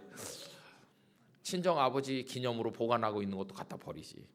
그럼 이제 그분들 가면 다시 내려가서 주워 가지고 오고 그다음에 이걸 어디 숨겨야 되는 거예요. 왜냐면 그분들이 몇 달 후에 또 와서 그거 다시 있는 거 보면은 배신감 느낄 거 아니에요. 우리가 버렸는데 이 사모가 또 주워 왔구나. 근데 그분들이 예고하고 오면 좋은데 주님이 재림하듯 갑자기 오니까 이게 참 문제인 거예요. 그럼 이제 나이 드신 권사님들이 한 바퀴 이렇게 해주고 가잖아요. 주님의 이름으로. 그럼 그 다음에 누가 오는지 압니까? 이제 젊은 여집사님들이 팀을 이뤄서 옵니다. 와서 장롱 열어보고 아니 살림살이로 왜 이렇게 구식으로 해놨냐고 다시 다 꺼내. 그래갖고 이제 할머니들이 배열해놓은 건 마음에 안 드니까 이제 젊은 여집사님들이 자기들이 맞게 좀 세련되게 또 해놓고 갑니다. 그 다음에 권사님들은 누가 이걸 또 다 이렇게 한 3년 그 이상한 사랑을 받느라고 힘들었습니다. 근데 그 다음부터는 안 오시네. 재밌죠? 근데 그게 사랑이었던 거예요. 사랑. 그게 사랑이었어요. 참 교인들이 사랑이 많습니다. 저희가 이제 늦둥이를 낳아가지고 네 번째 애를 낳아서 중학교 1학년인데 여자애가 토요일 날 밤에 아기를 낳으니까 저는 내일 주일날 설교를 몇 번 해야 되는데 이거 누가 병원에 가서 아기 그것 그래갖고 이제 나는 못 간다 그랬더니 어떤 여집사님이 제가 가서 아기 받고 그 옆에 있겠다고. 근데 그 집사님 아기를 못 낳는 집사님이거든요. 참 마음이 아파요. 본인은 아기를 못 낳는데 욕심 사납게 4씩이나 낳는 목사네 애 낳을 때 옆에 가 있는. 그래갖고 그 집사님 황시성을 가진 집사님이신데 네 옆에서 그 해주고 그 산모 조리해주고 그리고는 내 그 아기를 자기 아기같이 하고 지금도 우리 애는 그 집사님은 황엄마라고 합니다. 황엄마가 뭐 하여튼 그 집에 가서 씻고 그 집에서 자고 뭐 황엄마 하여튼 황엄마한테 너 효도해야 된다 했는데 그 다 교인들의 사랑이죠, 그죠? 그러면서 와가지고 이제 적응을 하고 부산서 지나는데요. 뭐가 문제냐 하면은요, 안 되는 겁니다. 여기 어제 우리 회장 목사님도 영도에 계시다 오셨지만은 그때 영도 인구가 제가 올 때 한 7, 8만 됐던 것 같아요. 영도 섬의 인구가. 근데 지금은 12만 9천 명으로 인구가 절반 이상 없어졌어요. 젊은 사람, 똘똘한 사람은 다 직장 따라 뭐 다 떠나가고 연세 드신 어르신들만 이렇게 남는 아주 뒤처지고 낙후된 부산에서 가계 평균 소득이 제일 낮은 가난한 그런 곳이 영도인 것이. 여러분 교회가 부흥되려면 여기 농촌 지역 이런 데 어렵잖아요, 그죠? 막 사람이 모여드는 곳이라 해야 되는데 막 썰물 빠지듯이 쫙 나가니까 그래갖고 조금 믿음이 자랄 만하면 뭐 경기도 수원으로 취직해서 가고 뭐 가고 계속 가고 오는 사람은 주일날 예배 시간에 박수치고 오지만 가는 사람은 어떤 사람 말도 안 하고 소리 없이 없어져요. 한 달쯤 연락이 없어서 알아보면 벌써 이사 간 사람도 있어요. 그러니 거기서 무슨 교회가 부흥이 되겠습니까? 참 어렵죠. 그래갖고 처음에 왔는데 아무것도 안 되더라고요. 저는 우리 교인들이 몇 달을 저를 기다렸기 때문에 제가 무슨 얘기를 해도 막 은혜 받아갖고 막 충만할 줄 알았어요. 근데 이상하게 설교를 해도 아무도 아멘도 안 하고 노멘도 안 하고 참 이상한 교회다. 날 기다린 게 맞긴 맞나. 그렇게 한 2, 3년 지나도 되는 게 하나도 없으니까요. 저는 또 아는 게 없잖아요. 무슨 목회 경력이 뭐 있습니까? 그냥 부목사 조금 하다가 온 게 전부 다니까 뭘 어떻게 해야 될지 아무것도 모르잖아요. 그냥 설교하고 신방 다니면 되는 줄 아는데 안 되는 겁니다. 참 마음의 짐도 많고 그렇게 몇 년 지나는데 이제 하나님 원망도 많이 하는 거죠. 근데 제 친구가 전화했어요. 그 친구도 목회를 일찍 시작했는데 그 친구는 미국에 유학을 갔는데 유학 간 지 석 달 된 친구를 어느 사람들이 우리 교회에 와달라고 온 겁니다. 또 그 교회도 정상도 아닙니다. 싸운 사람들이 탈퇴해가지고 교회 하나 새로 만들자. 이래가지고는 목사님을 찾다가 그 친구를 미국서 데려와가지고 공부하러 갔다 공부 포기하고 온 거죠. 상가에서 시작했죠. 그런 목사님이 있었어요. 얼마나 힘들겠습니까? 상가에서 개척교회처럼. 전화가 왔어요. 제가 전화 받아가지고 잘 지내냐? 오랜만이다. 어떻게 힘들지? 교회 개척교회 힘들지? 상가에서 이렇게 하니까 힘들어 죽겠다는 거예요. 그래서 저는 이해가 됐어요. 얼마나 어렵겠나. 교인도 안 많고 그것도 싸우다 나온 사람들은 주특기가 싸우는 거니까 또 싸우고 그런 거는 아닌가 이렇게 혼자 생각했어요.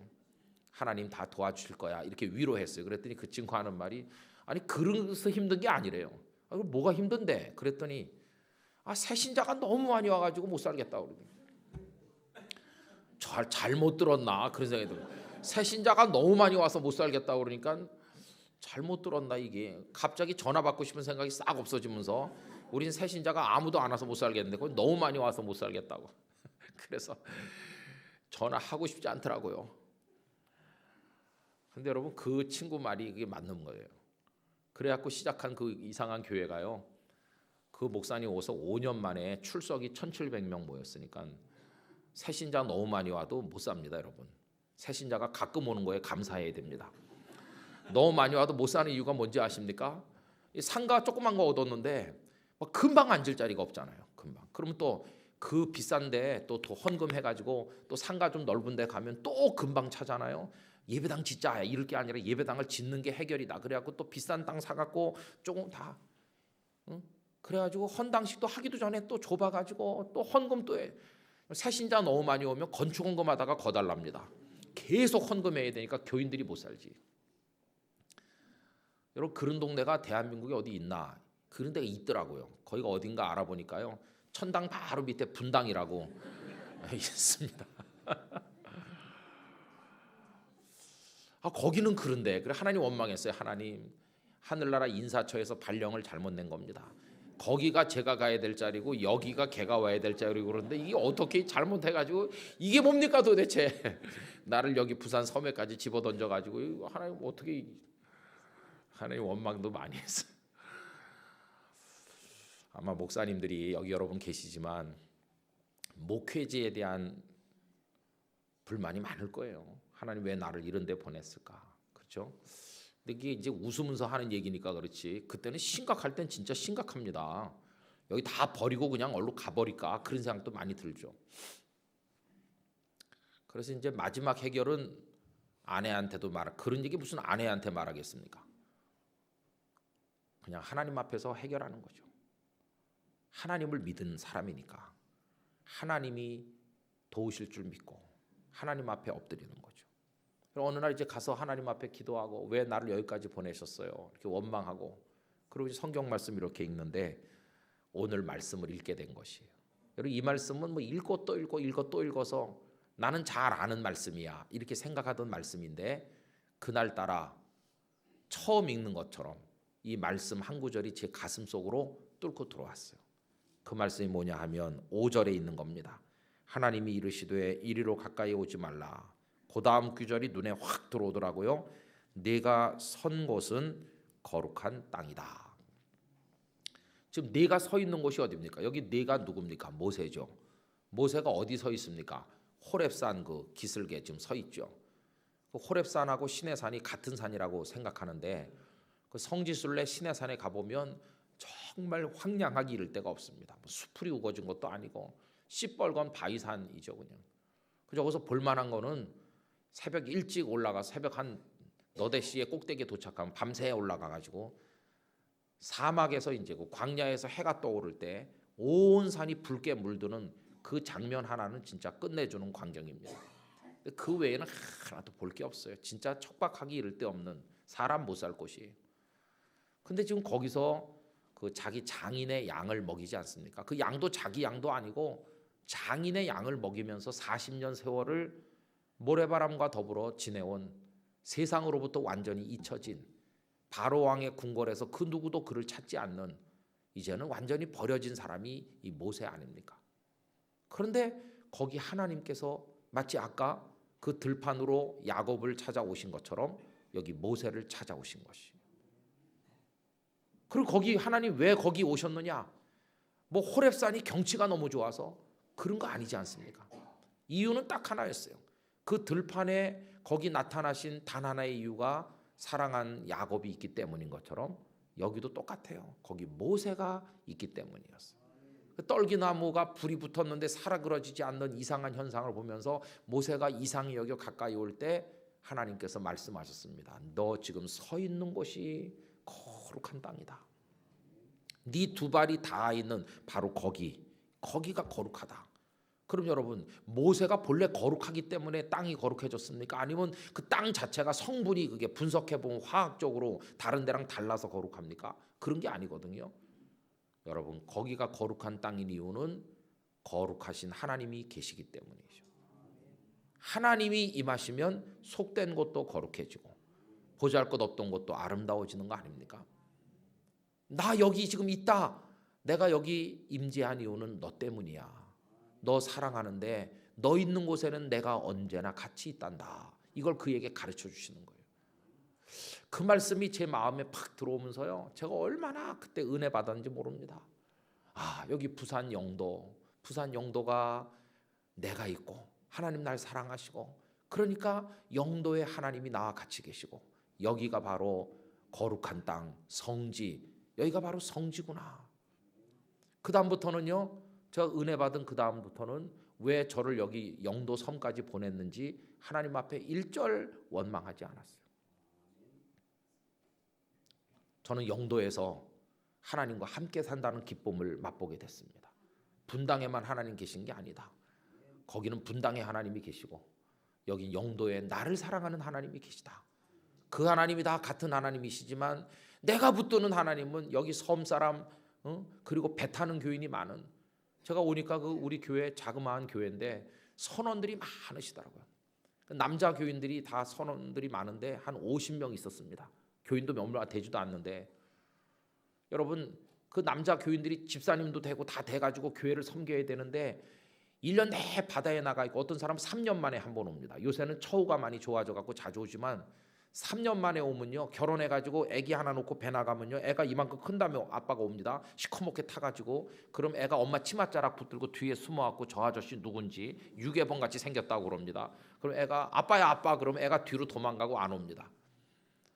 한 분이 저한테 와서 울면서 목사님 이거 그만둬야 되겠다고. 애도 내 품에 와서 안기지도 않고 마누라도 빨리 갔으면 하는 것 같아요. 왜냐하면 이 부인들도요, 처음에는 남편 없으면 섭섭하다가 나중에 그게 적응이 된대요.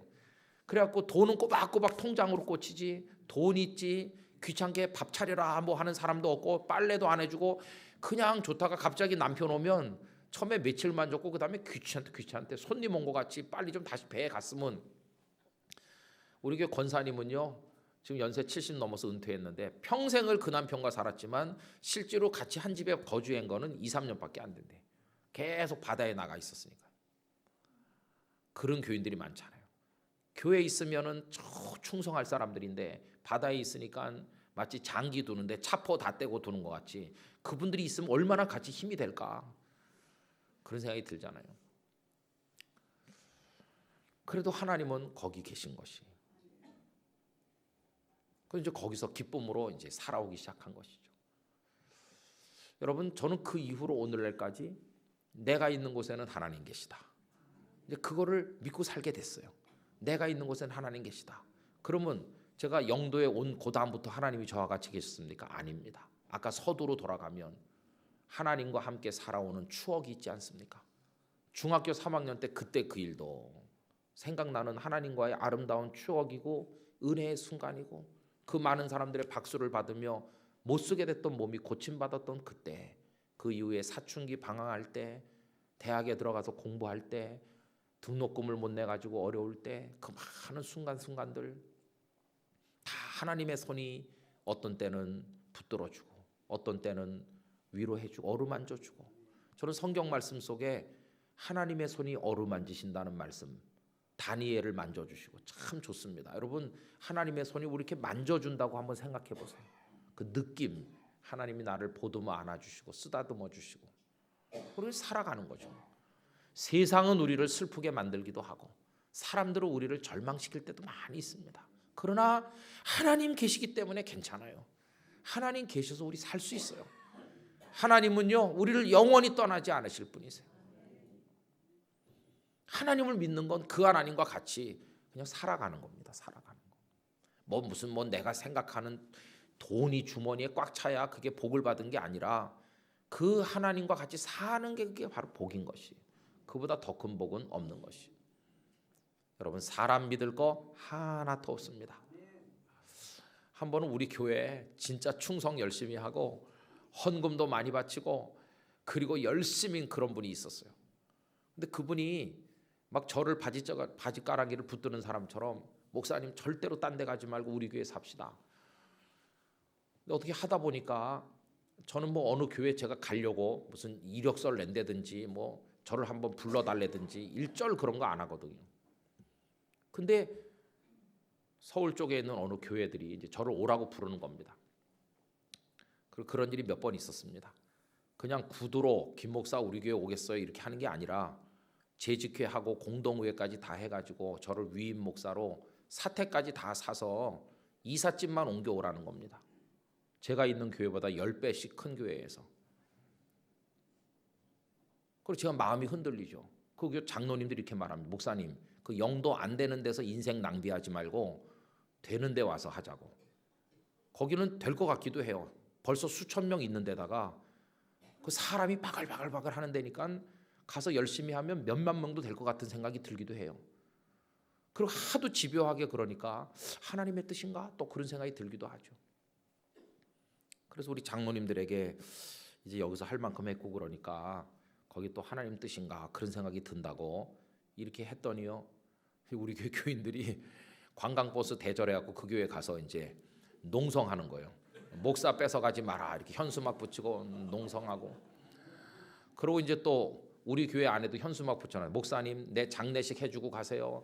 뭐 죽어도 같이 죽고 살아도 같이 살자 뭐 이런 거 옆에 붙여놓고. 그리고 주일날 예배 드리면 예배가 되겠습니까 그게? 마음이 너무너무 괴롭죠. 너무너무 괴롭고 사택에 와서 집에도 안 가고 있지. 목양실 앞에도 아침 9시 출근해갖고 저녁 6시까지 당번제로 권사님들 앉아있지. 그러면 여러분 그런 일을 몇 번 겪었어요. 그래갖고 이제 막 서너 달 끌다가 이제 어느 한 번은 대전역에 있는 식당에 제가 가서 그러면 못 간다고 말하고 오겠습니다. 그분들이 대전역까지 오기로 했거든요. 저쪽 교회 장로님들이. 그랬더니 우리 장로님들이 그래다 목사 납치당하면 안 되니까 우리도 가자. 그래갖고 어느 식당에 양쪽으로 쫙 남북회담하는 것 같이 앉아가지고 이제 3시간 동안 얘기해가지고 제가 여기 남는 걸로 그렇게 하기도 하고 그랬어요. 근데 여러분 그런 많은 과정들을 거치면서 가만히 생각해 보면 성지가 따로 있는 게 아니에요. 성지가 어디나 다 하나님이 같이 계신 곳이에요. 저는 그래서 요만큼도 그런 교회 못 간 거에 대한 아쉬움 같은 게 없습니다. 그 교회에서 우리 공동의회까지 다 통과해서 사택까지 구했는데 목사님이 어떻게 생겼는지 보고 싶어 하니까 한번 와서 설교라도 한번 해줄 수 있습니까? 부임할 때까지 기다릴 수가 없으니까 그런 거 다 거절했어요. 여러분 그냥 날마다 감사할 뿐이죠. 새벽에 깨서 내가 맑은 영을 가지고 하나님을 기억하고 건강한 몸으로 씻고 옷을 입고 새벽 제단에 간다. 할렐루야. 가보면 또 벌써 집사님이 다 불 켜놨고 방송실에서 마이크 올려놨지. 우리 교인들 와서 또 벌써 일찍 와서 기도하는 분이 있고 바로 여기 하나님이 같이 계시는 곳이요. 뭐 더 다른 걸 바라겠습니까? 같이 기도하고 또 서로 격려하고 아픈 사람 있으면 또 찾아가서 기도해드리고 기쁜 일 있으면 같이 나눠 먹고 그러면서 하나님과 더불어 걸어가면 그걸로 충분한 것이. 그렇게 살아가는 세월이 얼마나 더 남았는지 우리는 알지 못합니다. 그러나 문제가 있죠. 그게 뭐냐 하면 사탄이 자꾸 자기랑 한번 데이트를 해보자고 우리를 꼬이는 겁니다. 그래갖고 바람이 드는 사람이 가끔 있죠. 바람나는 아내나 남편처럼. 이게 참 마음 아픈 거 아닙니까? 그러나 우리의 갈 길은 정해져 있는 겁니다. 그 하나님께서 부르시는 데 따라서 쭉 가는 것밖에 없어요. 오늘 내가 가난하든지 부하든지 그건 내 삶의 지극히 일부에 불과한 것이고 내 보화는 오직 주님밖에 없으니까 그분이 내 속에 계시면 나머진 다 문제되는 게 아니에요. 그래서 하루 종일 하나님 앞에 감사할 수 있다면 그 감사가 뭘 주셔서 감사하고 뭐 그래서 감사한 게 아니라 그 하나님 앞에 기도할 수 있어서 감사하고 그 하나님을 생각할 수 있어서 감사하고 그 하나님과 더불어 존재하는 것 자체가 감사한 것이에요. 저는 목사로서 교인들과 뭘 나눠야 될까? 목사가 무슨 돈이 있어서 돈을 줄 수 있는 것도 아니고 그러나 교인들과 나눌 수 있는 것은 하나님과 함께 살아가는 삶의 이야기 그걸 나누는 겁니다. 집사님 나도요 막 힘들 때 그랬으니까 집사님도 힘내세요. 아까 이제 그 얘기로 돌아가 보면요 그 집사님이 그렇게 헌금도 많이 하고 충성 봉사 열심히 하면서 제가 딴 데 갈까 봐 막 바지가랑이 자꾸 못 간다고 그러고 매일 저녁 맛있는 거 사주던 그런 집사님이거든요. 그런데 하루는 오더니 두뇌가 목사님 우리 가정이 서울로 떠나게 됐습니다. 이러는 거예요. 자기는 가면서 나보고는 못 가게 하던. 그래갖고 이제 그날 낙심이 됐어요 제가. 왜냐하면 이 양반들이 워낙 열심히 충성했으니까. 아휴, 하나님 이 사람들이 가면 오른팔이 떨어져 나가는 것 같은데 이 사람들이 간답니다. 막 밤에 잠이 안 오고 그러는 거예요. 그 다음날 이제 새벽기도로 바로 나갔잖아요. 새벽기도가 그날 다음날이 뭐냐 하면은 유다왕 아사가 처음에는 하나님 앞에 신실하다 나중엔 조금 교만해졌어요. 그리고 이제 늙어가지고 발에 병이 들었는데 하나님께 구하지 않고 의원에게 구하였다. 그런 게 나옵니다. 그 말씀이 그 다음날 새벽에 나누는 말씀이거든요. 딱 성령께서 그 말씀 읽자마자 이 아사 왕의 죄가 뭔지 아느냐? 문제 있을 때 하나님 바라보지 않고 의사라는 사람 바라보는 게 죄다. 네가 바로 그렇다. 네가 지금 여기까지 살고 목회한 게 그 집사 때문이냐? 나 때문이지. 그 집사를 여기 보낸 것도 나다. 그래서 너 왜 나를 바라보지 않고 그 집사 떠난다고 그렇게 낙심해서 하나님이라도 별세한 것 같이 왜 그렇게 쪼그리고 네 얼굴이 그게 뭐냐? 지옥에서 막 출장 나온 사람 같이. 그래갖고 그날 새벽에요 그 말씀 붙들고 주님 잘못했어요. 하나님은 서울로 가지도 않고 여기 계시는데. 그래갖고 마음이 담대해졌어요. 갈 테면 가라고 그래라. 그래갖고 그다음에 만나가지고 집사님 서울 간다더니 언제 가요? 가기 전에 뭐 기도라도 해드려야지. 우리 환송이라도 하고 그랬더니 안 간다고 그러더니 또 사정이 바뀌어서 안 가게 됐다고. 그래서 몇 년 더 하다가 결국 갔어요. 가긴 갔는데 하나 더 섭섭하지 않았어요. 왜냐하면 나를 지켜주는 분은 그 집사님이 아니라 하나님이시니까. 하나님이시니까요. 그래서 우리 교인들한테 이렇게 많이 말합니다. 우리 서로 믿지 맙시다 이렇게 말합니다. 처음에는 교인들이 무슨 말인지 모르대요. 나 여러분 안 믿어요. 그러니까 막 섭섭해하대요. 아니, 목사님 우리 안 믿는데 나 장로님도 안 믿고 아무도 안 믿는다고. 믿을 사람이 하나도 없네 여기. 그러면 교인들이 무슨 소린가 저 목사가 돌았나 이렇게 생각하죠. 그러나 그 이유를 말하면 다 이해를 해요. 우리가 언제 갈지 알지도 못하는데 내가 목사님 옆에서 내가 오른팔같이 충성해드리겠습니다.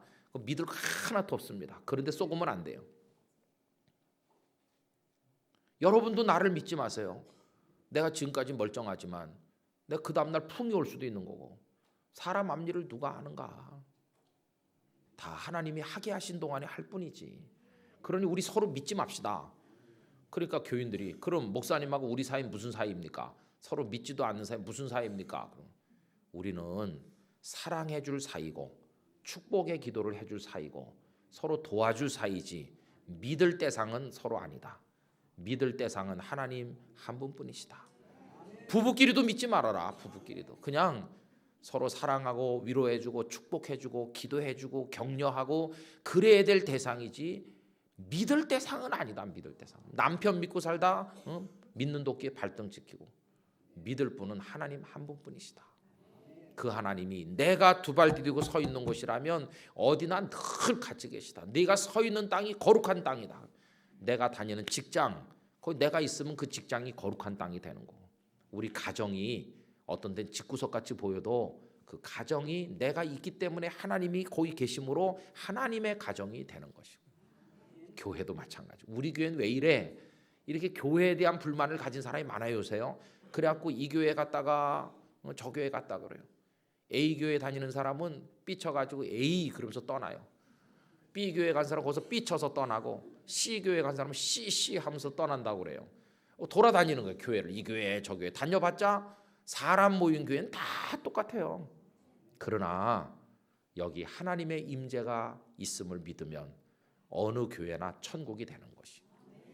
그 하나님이 솔로몬의 성전의 영광으로 임하시듯 모세의 성막에 임하시듯 삼위일체 하나님이 임하셔서 그 영광이 얼마나 크게 임했는지 제사장들이 능히 서서 섬기지 못할 정도로 그때만 그런 것이 아니라 영안의 눈이 열린 사람이 보면 지금도 우리 중에 하나님은 충만하게 임하여 계신 것이고 거기 예배하는 자를 찾으시는 하나님께서 신령과 진정으로 예배하는 이들에게 영육간의 복을 주시는 것이고 너는 내 새끼다 이렇게 인쳐 주시는 것이고 내가 너를 천국에까지 인도할 것이 약속해 주시는 것이고 고통이 있어도 고통이 복의 기회가 되고 우리를 연단하시는 것이고 우리를 성숙시켜서 하나님의 사람 되게 만드시는 거 아니겠습니까?